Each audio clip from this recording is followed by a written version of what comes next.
Hey everybody, an update on the mango that I cut back. As you can see, it has branched out in several places at the node where the multiple leaves were formed. This is where I cut it off. And you can see there has been 1, 2, 3, 4, 5, 6 new branching that came off of that top part where I pruned off. And it's looking really healthy, stretching out, so I'm going to leave it alone for now. But it's been about a month and a half, I believe, since we last topped it off, so it's been doing really good. Looks like it's loving it in this greenhouse. The soil looks a little bit moist. Temperature in here, the humidity is pretty high, so I actually need to get a fan in here to move the air around. The mango seems to be loving it. Got a little bit of stress on some of the leaves here, but overall it hasn't really fully affected the plant in any way, so it's doing good. Gonna just keep it this way and let it be, and then hopefully it'll do some more in the springtime. Now I know a lot of you have said, since it's such a small plant, to not let it flower and fruit until probably the following year, so I might do that. This one did flower this year, and it did try to set fruit, but I don't think it had enough time, and then the fruits never got big and it kept dropping its fruit, so I'm going to give it a couple more years before I let it fruit. But it definitely does look like it wants to fruit, and if you give it enough food, it will do that. Now, a couple things that's suffering in this greenhouse, I think mainly, is the June plum over here. The fruit itself never got big enough for me to really try. I did try one. It was really bitter and yucky.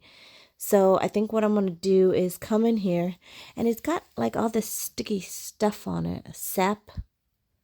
See right there? So I think I'm going to come in and just prune it back, get it a little bit healthier. It's still trying to set fruit. I think June plum is the only thing that will fruit itself to death. So even though it's stressing really bad, it's still setting fruit. I've got mold, on the plant and on the fruit. So I think in order to get it healthy again, I'm going to have to prune it all the way back, let it regrow, make sure I get some kind of air venting through here. In the summertime, we're going to have windows that will open up, excuse me, so that it will air out a little bit better than what it is now. This one over here is doing a little bit better, faring a little bit better than this one. You can see over here the fruits are getting a little bit larger, but it's got sticky, sappy stuff on here, so some kind of fungus is starting to grow and infest this area, so I need to get in here and treat it. I might just cut it all the way back.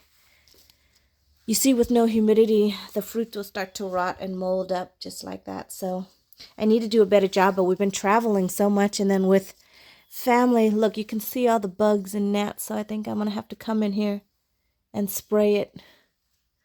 So that would be another project. I know I haven't uploaded any videos. I do apologize. We've been so busy traveling and with family and friends. Gardening is kind of taking a back seat. But things that I've rooted, looks like they're going pretty well.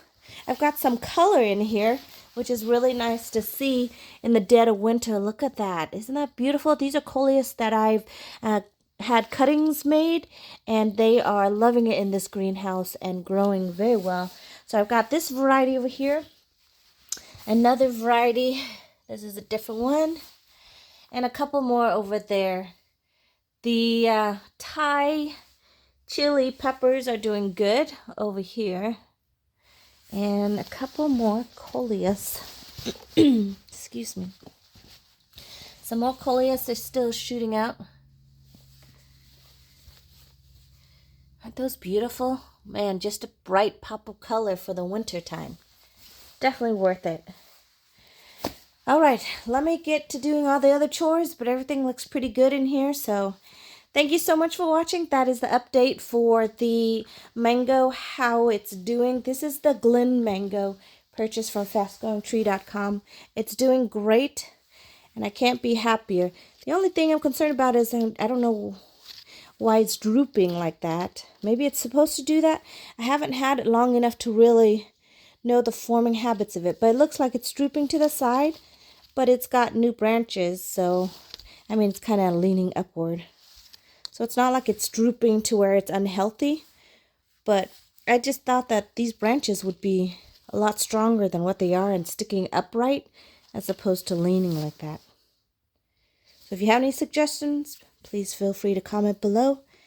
Thank you so much for watching, and I will see you in the next video. Goodbye, everybody.